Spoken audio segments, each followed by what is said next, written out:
everybody, welcome to Lariah Abroad. Hey! If you are new, welcome in for your very first time. Maybe it's your second time, maybe it's your third time. But if you are familiar with my channel, you know we talk about Christ on here. I'm super excited to talk about today. We are starting a new series. And God literally just gave it to me this morning. It's called Bedroom Talks. So I am excited to see where that takes us. I'm excited to see what else he has me talk about on this channel with you all. So as you can tell by the title, this is a story time on how I almost got evicted. Now, I thought that this testimony was going to be something that God has me share months later, even years later down the line, but no, okay? This is 3 days old. It's very fresh. And I'm gonna tell you all how, first of all, how I even got in that position, how it seemed like any other way, any other efforts of my own just seemed like it was not working. And then how God came through the day before the court hearing, you know, to get evicted. He looked like insane. Welcome to this new series of Bedroom Talks with Lariah Abroad, y'all. I'm super excited. And let's get right into it. Okay, so I have been late for 3 months of rent. I was making payments towards all 3 months of rent, but it got to a point where they were just like, we no longer want like your payments towards your rent. We want it in full, or you can forfeit your lease and leave. And I was asking God, what do you want me to do? And he was like, I want you to stay. So I'm like, okay. So I stayed, and I stayed some more, and then I stayed a little bit longer. And you know, they kept like sending me letters and emails, and eventually I looked on my front door and there was like a stack of papers like attached to the door, and that was my eviction papers with the court date. So I had like a month before the court date. So my court date was October 28th. It is now November 1st. When I say this is a very fresh, like, this just happened, like, this week, I mean, it's very fresh. I mean, like, I thought that I was going to, like, simmer on it a little bit and be like, wow, God, thank you. And, you know, wait some time before he releases me to share. And he was like, no, you can do it today. No, you can talk about it right now. And I'm like, okay. So I have a lot of things to talk about, but this is what he wants to talk about today. And that's what I'm doing, y'all. That's what I'm doing. But yeah, so for August, September, and October, I was late 3 months for rent. And I was making payments toward it. They didn't want it. They wanted the full amount. And it was like $2,800, y'all. I'm not gonna lie. And then they added on almost $400 in legal fees and eviction fees because it costed to process the paperwork with the lawyer. And then $400? Lord. They kept adding on late fees, they added on eviction fees. They added on every fee in the book that they could, okay? And so my total went from doable to Lord, I need help. Okay, so when they were like, we don't want you to make payments, we want the full amount, I was just like, well, because the thing is that God had me start working. Because beforehand I wasn't working. I was traveling to and from a different city, which is an hour away. And I was cooking and selling plates and doing desserts and catering and stuff like that in that city. Well, God revealed to me that that city is my Egypt. And he was like, I don't want you going back there to sell food no more. And I was just like, Lord, but the money? And he was like, yeah. But he was like, he took me to scripture and told me this. Don't quote me on where. But basically he was talking to somebody. I don't know if it was Jeremiah or Ezekiel. He was talking to somebody. And he was basically like, if you stay in this land, and if you stick it out in this land, then I will be with you. I will build you up in this land. I will provide for you in this land. You know, we'll make this land your home. And he's talking about where I currently am now, like city-wise, even like building-wise that I live in. And I was just like, okay, so, you know, that place I was selling food in is my Egypt. You don't want me going back there to sell food because it's my Egypt. I mean, when he delivered the Israelites out of Egypt, they wanted to go back because it was comfortable and it was familiar. I wanted to go back to selling plates there because it's comfortable, it's familiar. I know my clients, the money was good. And I don't have very much clientele in the city I'm in now. I don't know that many people in the city I'm in now. and it's unfamiliar, right? I've never, like, he's moved me to the city before, and then he's moved me twice other places. I think now it's time, like, he's like, Lori, it's time to put some roots down here, you know. Stick it out with me in the city, and I will build you up. I will provide for you. I will give you what you need. You know, you'll be successful here. There'll be overflow here. And the truth is that when God told me that was my Egypt, there was a feeling. Let me go back some. There was a feeling I got. And it felt like God had just closed his hand for me over this region, right? Not this region I'm in now, recording to y'all in now. The region I was just in, like the cell plates and stuff like that, it felt like God closed his hand. Like there is, I knew I was also entering a season of transition because he was trying to push me back here, like where I am today, like now. Like push me out of Egypt, you know, into and take me to my promised land. But I was so familiar with my Egypt and what I was doing there and, you know, customers and clients and stuff like that. I was trying to stay. And he was like, no, I need you to go. I need you to go. And I was like, okay. So it felt like he closed his hand over that area. Like I would make plates and stuff and food, and then like I could go from selling out to like having leftover stuff, and that is a rare thing to happen for me. And I'm just like, okay, Lord. And then there were other people in the city who were starting to do what I do, and I love that for y'all. As long as you let God lead you, then you will see nothing but good fruit. But if you're doing it just to do it, I am an influencer. If you're doing this to do it, just let God lead you. That's the only thing I'm gonna say about that. Is let God lead you when you're starting up a business or you're doing anything, you know, that gives you a profit. If you let God lead you, you're gonna have more than enough overflow. You'll never run dry.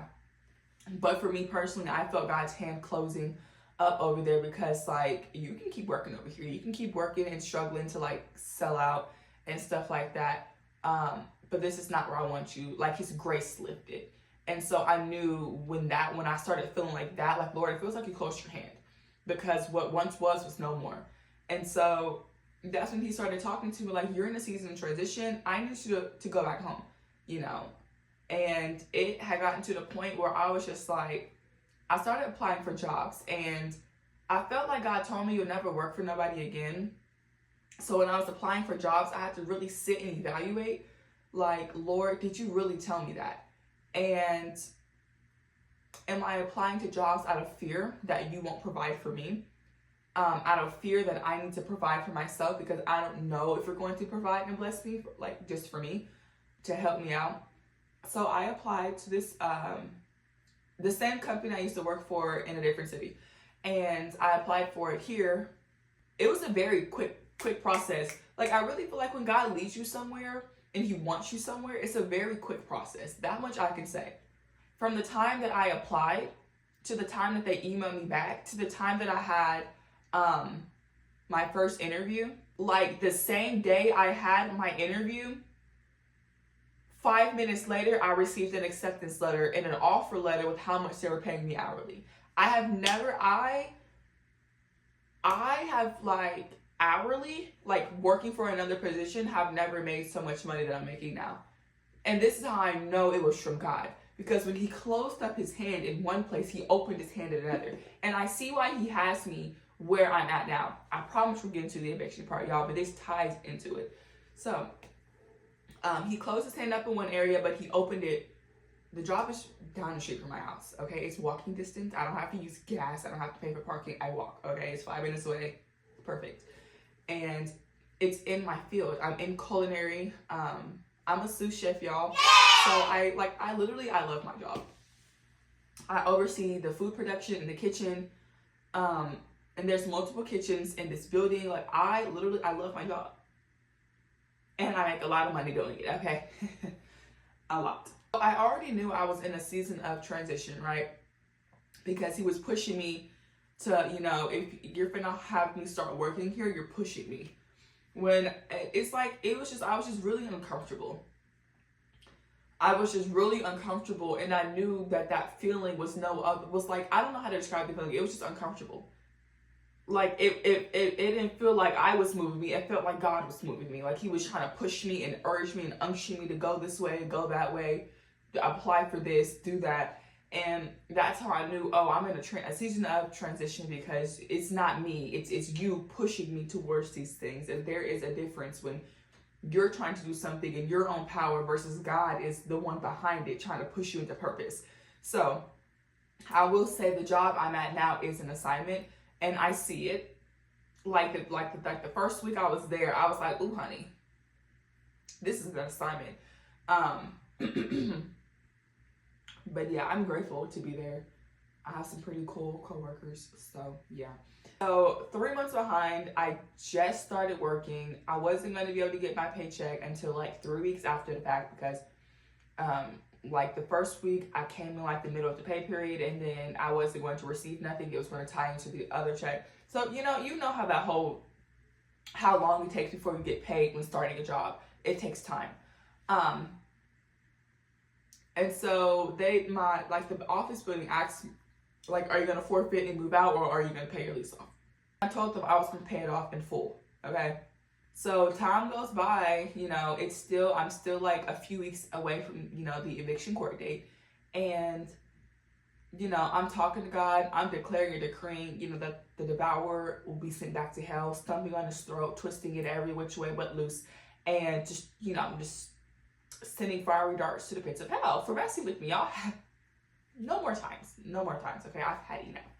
But so I'm going to war, praying. God is continuously telling me to be still. So in the midst of it, I was praising, I was worshiping. I mean, yeah, there were a few nights that I was crying, but I want to say that the crying really happened the closer I got to the eviction date, because I'm like, Lord, like the eviction is now 7 days away, 5 days away, 3 days away. What's happening?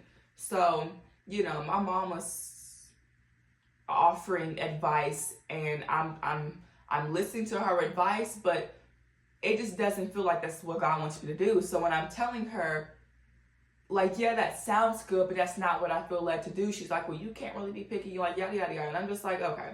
So I do what she tells me. I start calling churches and, Salvation Army, because some of them do help with rental assistance and stuff like that.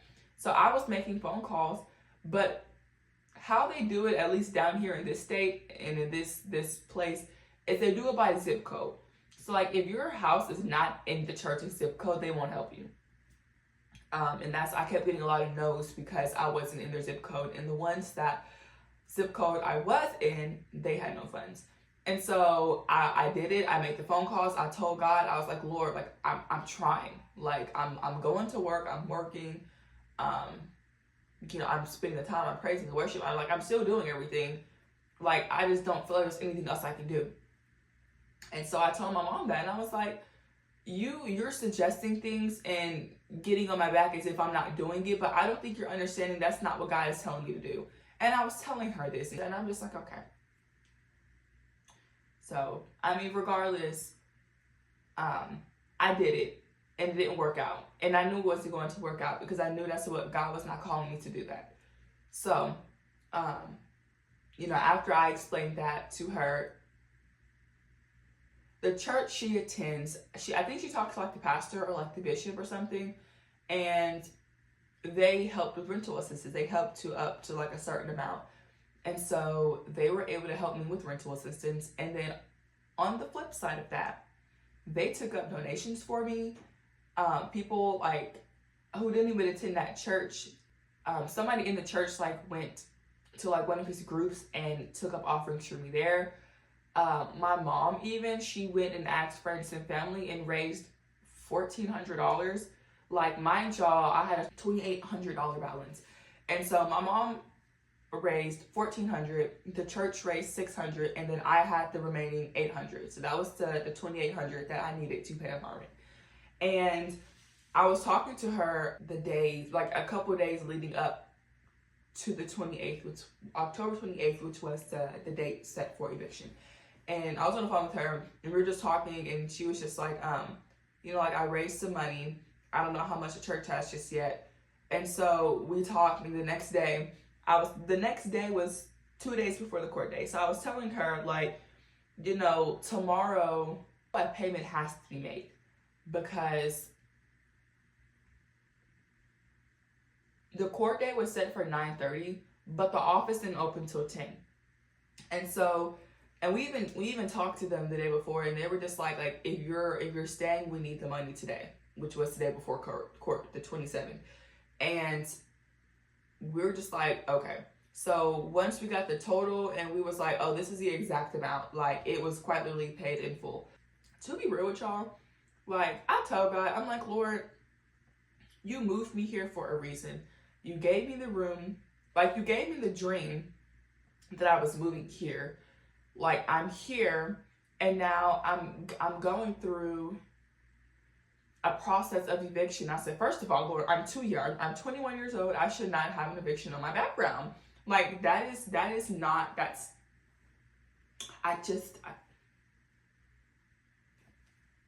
that's just not like, that's not what I wanted to go through. I didn't want that in my background.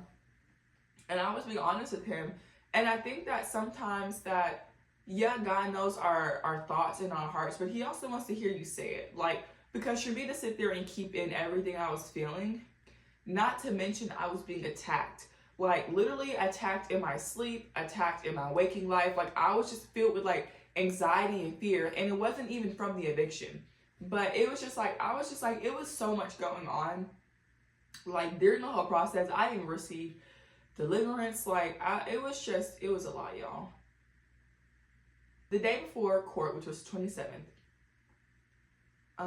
my mom drove down here, and because she had the money from her and the church, and I just sent her on like Zelle or something the remainder of it, and she went and got a money order and paid it off in full.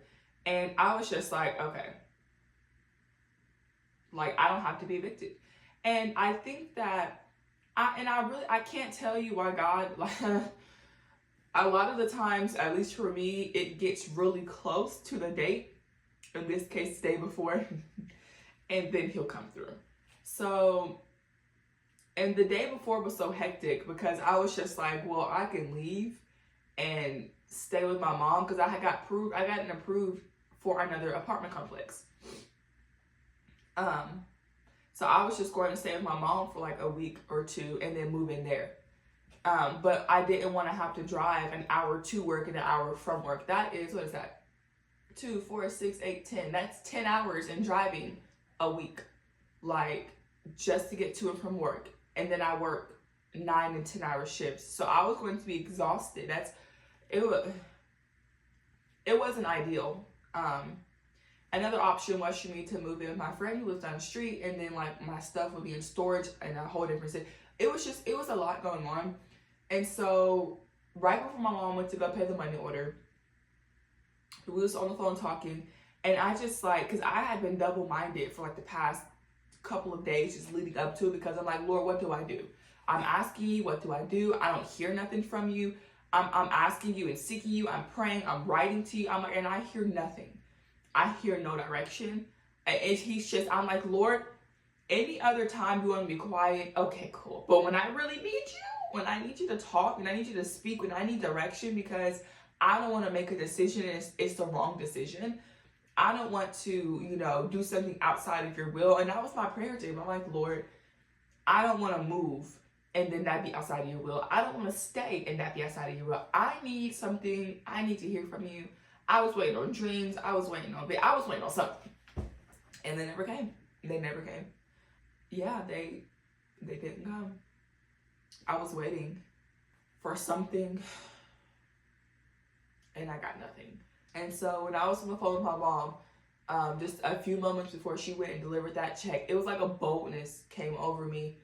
It was like I was fed up, but God was probably fed up from listening to me as well, because I'm like, Lord, I was irritated. I'm like, Lord, I don't know what you want me to do. I'm asking you. You're not saying anything. You love to yap, Lord. Why are you so quiet all of a sudden? And I be like, I don't think y'all understand, because what's going on?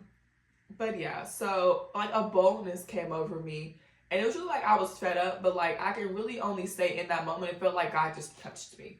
Like all he needed was a finger. He didn't even need a whole hand to sit there and touch me. I felt like he just touched me, and then like boldness just hit me. And so in that moment, I told my mom, and I was like, you know what? Go ahead and pay the money off in order, and I'm just going to stay. And if God wants me to move, he knows how to shake things up. He knows how to get me out of my lease if that's his will. But for right now, pay off the rent. I'm going to stay. And that's how I was it. I was just like, if he wants me to move, then he's just going to have to move me. He's going to have to, he knows how to get stuff done. So I'm going to pay it off and I'm going to stay. And I told him that if I stayed, I would decorate my room because he moved me here April 1st. And it was October, the end of October, and I had done nothing with my room decorating wise except add a couple sticky notes on the wall, which are still there. But these mirrors and these lights that you see, and you can kind of see the mirror like the leaf walls. I just added that stuff yesterday. The leaf on the walls I got from Walmart, and I added that like I think last week sometime. But like the stuff to decorate, like even this blanket, this white blanket, and I have a white rug underneath, and then my mirrors, and that one broke yesterday. Like not even yesterday, last night in the midnight hours. I don't know what happened, but I was asleep and all I heard is a dunk, dunk, shutter. And I was just like, I know you lying. And I look over and I see that the whole mirror fell, and I'm just like, bruh. So this morning, I woke up, and because I like, first of all, last night I looked at that and I was just like, you gotta be kidding me. Like I just spent money on my mirror. So I'm just like, and you fell and then you dropped. And I picked it up and I was like, please don't be shattered. Please don't be shattered. Oh, you're shattered. Yeah, this morning I went and got up and I went to Target and I got another mirror and some like adhesive tape for the walls and stuff. I have a couple more things to hang up. But like, I love my room, y'all. It feels just like sophisticated and just grown up. Like, y'all, there was nothing on the walls at all. It was bare, okay? Like, I moved my desk to my closet because it's a walk-in closet and it's huge. So my closet was my prayer closet initially. And y'all, even God is so strategic because the other night he woke me up at 1 a.m. and I had made like a list of things I need to get done, and putting up my clothes was one of them. And don't look at me like that because you've had clothes sitting on your floor or on your bed next to you for days and weeks at a time too. Let's not come for me now because you do it too. I want to hear it. And if you put your clothes up right after it comes out the dryer, kudos to you, honey. Sometimes I be busy, I be tired, or I just don't want to do it. What am I lying for? So my clothes are sitting in my closet for probably some weeks now. Walk in, grab what I need to grab, and walk back out. Like, and I just I knew God wanted me to do it. And he woke me up at 1 a.m. and I was just kind of laying there, and I'm like, I'm wide awake. Like, I went to bed at 10 o'clock that night, and he woke me up at 1, and I tried to go back to sleep, and I was like, I'm wide awake. Like, and I just how I knew it was him, because I'm up, like, I'm wide awake. I just felt led to go hang my clothes up and stuff. And in the process of me hanging my clothes up and folding it, putting it in drawers and stuff, I have this really big bag of just clothes. Like, a lot of the stuff that I didn't wear or hadn't worn in a long time, even like stuff for like pajamas and shorts and stuff like that. A lot of the stuff he was like, because I was already making a pile. Like, I was just like, I'm gonna make a pile of stuff I just don't use or wear anymore. And that pile was pretty big. That was probably like maybe like a third of my closet. It was a really big bag of just clothes. And even like some of the clothes I was picking up, putting on hangers, and he was like, don't keep that. And apparently I had a pair of like sweatpants from an ex that I didn't even realize that I still had. And I was still wearing them because they were comfortable. I didn't know where they came from. I just knew that they were big baggy sweatpants and they were comfortable. And so when I picked them up to put them on the hanger, God was like, don't keep that. And I said, why?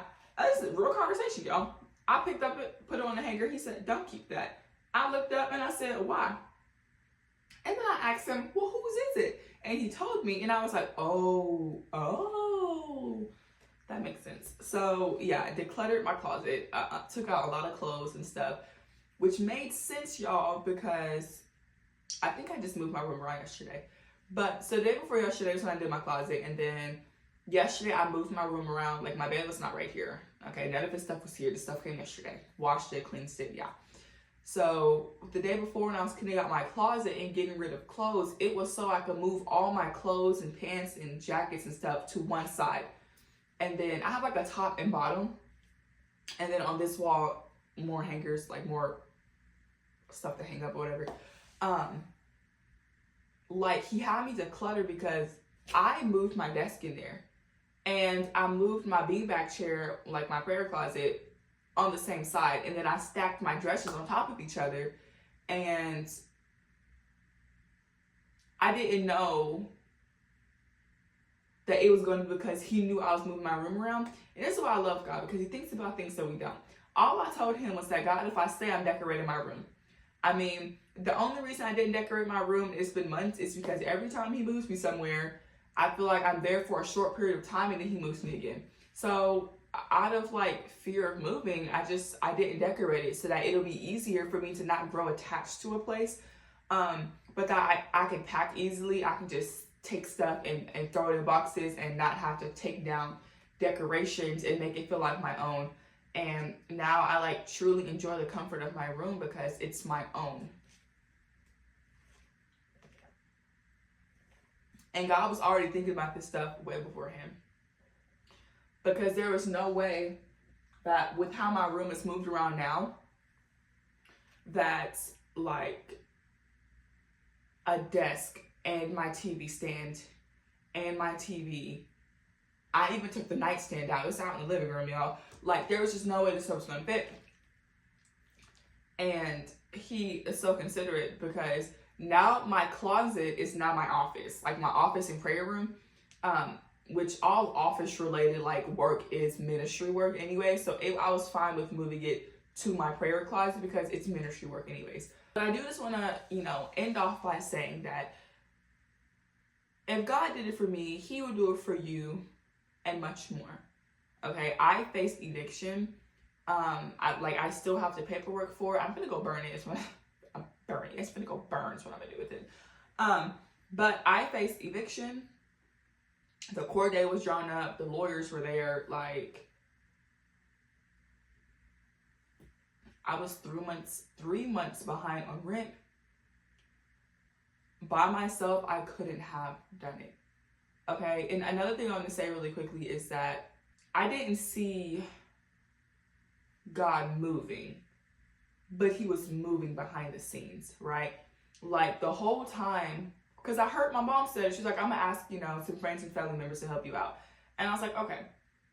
So I didn't realize that so many people, that my mom knows, friends and family, would extend their hand and help me. Like, I'm not a prideful person in the sense of asking for help. I don't care to ask for help, but I was not led to ask for help, from certain people. I truly believe it was so that God can show me, even when you don't think I'm working, I'm still working. I will send people to help you. You don't know, like, people who I don't even know were willing to help me. And I'm just like, wow, like, Lord, you really, you see me, you love me. You sent strangers to help me. And yeah. He did, y'all. A church that I don't even attend, that I've maybe spoken at once and have showed up to a couple of times,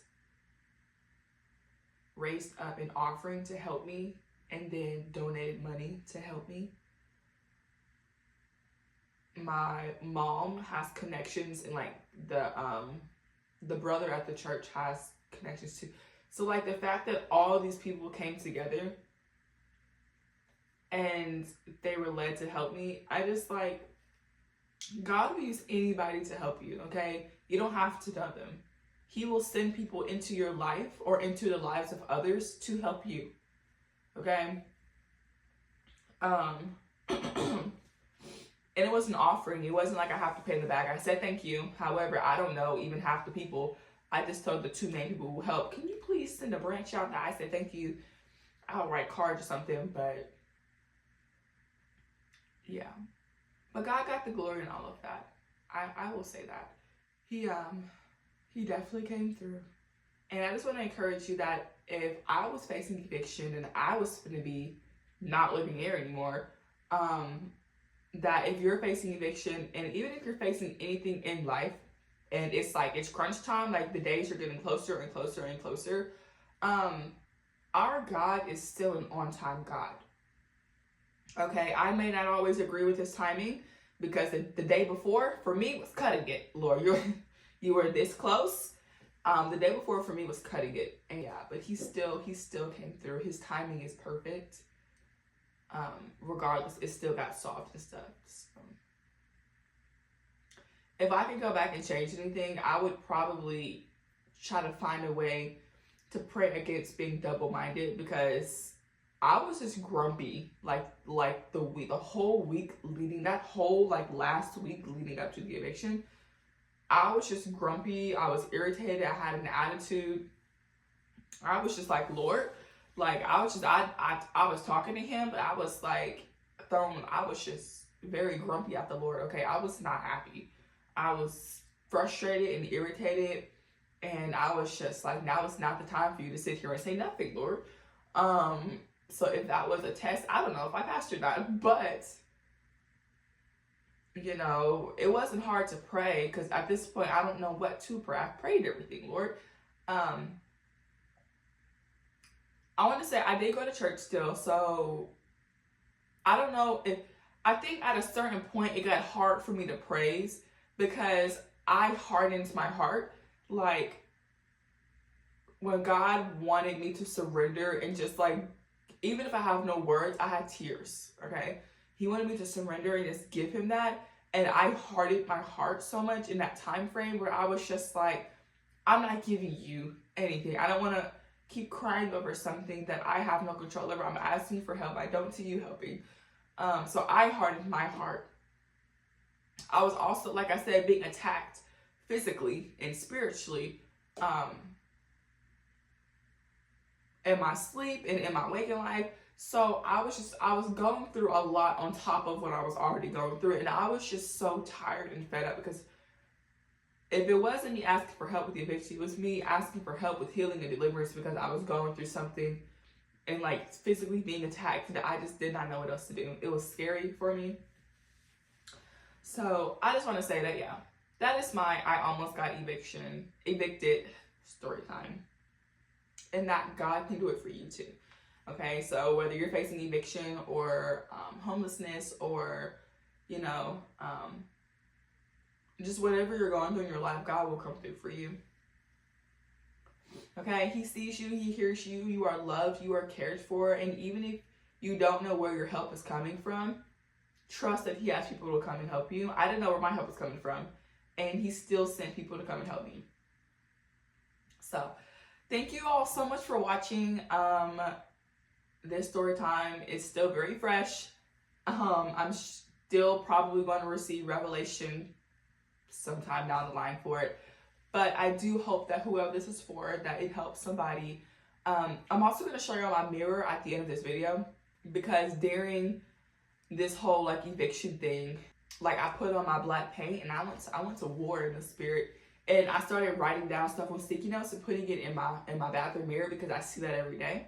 So I can declare and decree and see it as a reminder, which is really good to do. For anybody going through anything, you need to write down God's promises, write down his word, write down encouragement to help you, okay? Don't let the enemy steal your joy. Don't do that. Thank you all so much for watching, and I will see you all on the next Bedtime Talks with Lariah Abroad. Bye. This is what I was talking about, writing stuff down. So like, I will not be shaken. I will see the goodness of the Lord. I will not worry. I will not fear. It is paid in full. It was indeed paid in full. Thank you. My God is victorious. The battle is already won. I will and do trust in you. I will wait on you. I have unshakable faith, and then pray about everything and worry about nothing.